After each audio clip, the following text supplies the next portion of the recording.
اطلاعات سامنے نہیں آئے کہ وہاں پر کوئی جو حوثی کوئی لیڈر شہید ہوا ہو. حوثی گزشتہ روز انہوں نے بڑے دعویٰ کیا تھا کہ حوثی انصار اللہ فورسز کے جو کمانڈر ہیں سید بدر الدین الحوثی ان کو شہید کرنے کا، لیکن گزشتہ روز انہوں نے باقاعدہ طور پر اپنے افطار کی تقریر کی. افطار کے دوران وہ تقریر کرتے ہیں، سحری کے دوران وہ تقریر کرتے ہیں، اپنے عوام سے مخاطب ہوتے ہیں اور ان کو حوصلہ دے دیتے ہیں کون سے ان ہونے کی کوشش کرے تاکہ ان کو چن چن کر نشانہ بنایا جا سکے. اور اس حوالے سے وہ دھمکیاں بھی دے رہے ہیں اور وہ پیغامات بھی دے رہے ہیں، وہ دعوتیں بھی دے رہے ہیں کہ آئیں ذرا گراؤنڈ میں آ کے ہمارے ساتھ لڑنے کی کوشش کرے. باقی ہم نے جو USS ہیری ٹرومین کو نشانہ بنایا ہے وہ تو مزید نشانہ بنایا جائے گا. 2 فوجی آپریشنز کا یمن کے تحریک انصار اللہ کی جانب سے بھی دعویٰ کیا گیا. ایک آپریشن میں USS ہیری ٹرومین کو ایک بار پھر نشانہ بنایا گیا ہے، اس کے ساتھ وہاں پر موجود دیگر ڈسٹرائرز اور ایئر کرافٹ کیریئرز کو بھی نشانہ بنانے کا دعویٰ کیا گیا. دوسری طرف تل ابیب میں اہم فوجی اہداف کے اوپر یمنی تحریک انصار اللہ کی جانب سے حملے اور اس کو نشانہ بنانے کا دعویٰ کیا گیا ہے. حوثی ترجمان کا کہنا ہے کہ امریکی جارحیت کے خلاف مزاحمت جو ہے وہ جاری رہے گی اور اسرائیلی جہاز رانی کو روکنے، غزہ پر اسرائیلی حملے اور معاصرے کے خاتمے تک اسرائیل کے خلاف جو جنگ ہے وہ جاری رہے گی حوثی انصار اللہ فورسز کے. تو یہ جو سلسلہ ہے وہ رکتا ہوا دکھائی نہیں دیتا. امریکہ جو ہے وہ B-52 بمبار طیارے، B-2 بمبار طیارے جو ہے وہ نیوکلر بمبار طیارے حوثیوں کے خلاف حملوں میں استعمال کر رہا. انتہائی ہیوی قسم کے بموں کا استعمال کیا جا رہا، بنکر بسٹر بمز جو ہے وہ استعمال کیے جا رہے ہیں، لیکن اس کے باوجود جو ہے وہ امریکہ اپنے اہداف کو حاصل کرنے میں ناکام رہا. گزشتہ رات کی اگر ہم بات کریں تو گزشتہ رات حوثیوں نے تقریباً 8 گھنٹے تک مسلسل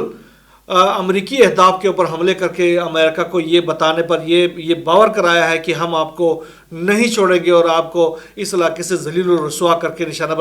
باہر دھکیل دیں گے. دوسری طرف انہوں نے خاص طور پر سعودی عرب کے اندر جو موجود ان کا آرامکو ہے جو کہ امریکہ کے جو آئل ریفائنری ہے جو کہ دنیا کی جو تیل کی جو تجارت ہے اس میں ایک بہت بڑا سٹیک ہے آرامکو کا، اس کو نشانہ بنانے کی دھمکی دی ہے، جس کے بعد سے وہاں پر بھی ریڈ الرٹ ہے. اور خاص طور پر دیگر جو UAE کے اندر جو امریکی بیسز ہے، قطر کے اندر امریکی بیسز ہے، بحرین کے اندر جو امریکی بیسز ہے، وہ سب بھی اس وقت خطرے کے الارم بجائے جا رہے ہوتے ہیں اور وہ انتہائی خطرے میں ہے، کیونکہ حوثی انصار اللہ فورسز کی جانب سے یہ کہا گیا ہے کہ اس علاقے کے اندر ان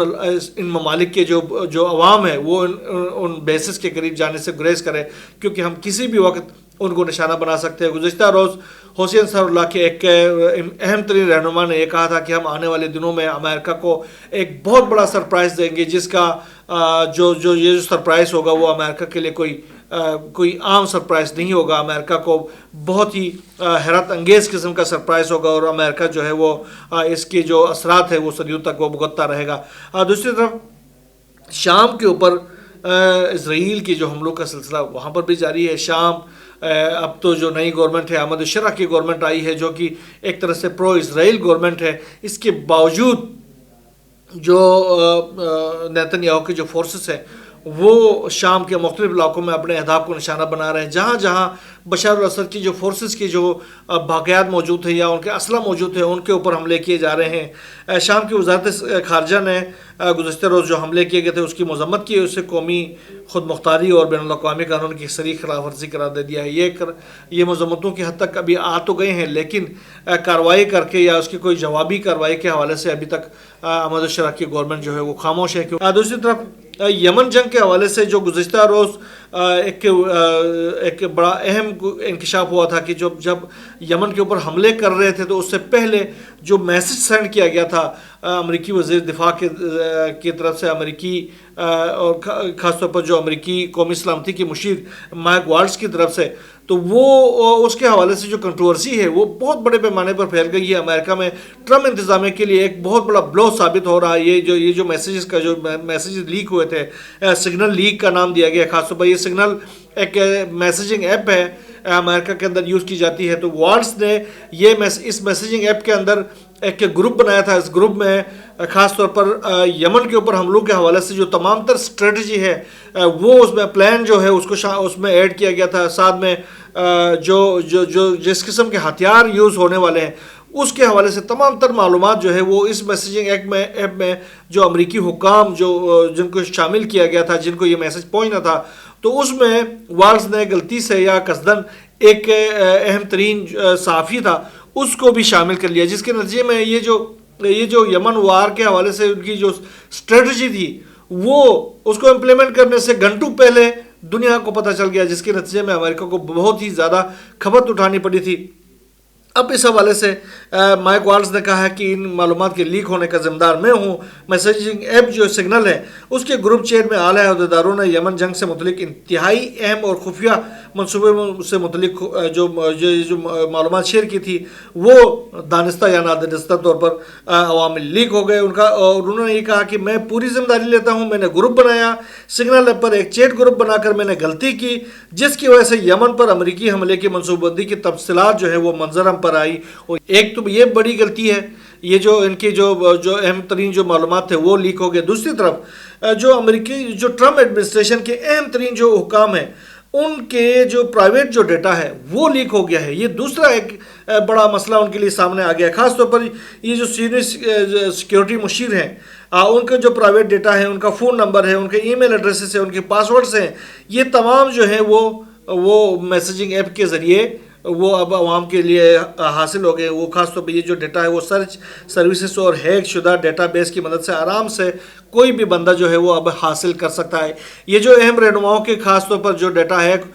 ہو گیا ہے ان میں سے تلسی گبارڈ ہے اور مائک والز ہے اور اس طرح دیگر ہیں، ان کے جو فون نمبر سے مبینہ طور پر میسیجنگ سروسز خاص طور پر واٹس ایپ اور سگنل کے اکاؤنٹس سے منسلک تھے، جس کے نتیجے میں اس کے تمام تر ڈیٹا جو ہے وہ عام لوگوں تک آسانی سے میسر ہو گیا۔ رپورٹ میں یہ بھی بتایا گیا کہ ان تینوں کی جو ڈیوائسز تھی وہ سپائی ویئر نصب ہونے کے ان کے اس میں ڈیوائسز میں سپائی ویئر بھی نصب تھا، تو یہ چیزیں ہو گئی۔ دوسری طرف امریکی جو نگران ادارے ہیں امریکن اوور سائٹ، اس نے ٹرمپ انتظامیہ کے اعلیٰ عہدیداروں کے خلاف ایک مقدمہ دائر کیا ہے۔ یہ مقدمہ کیوں دائر کیا گیا ہے؟ وہ مقدمہ اس لیے دائر کیا گیا ہے کہ انہوں نے جو یمن کے اوپر جو حملوں کی جو معلومات تھی وہ انہوں نے انتہائی بونڈے طریقے سے انہوں نے سرکولیٹ کی، جس کے نتیجے میں وہ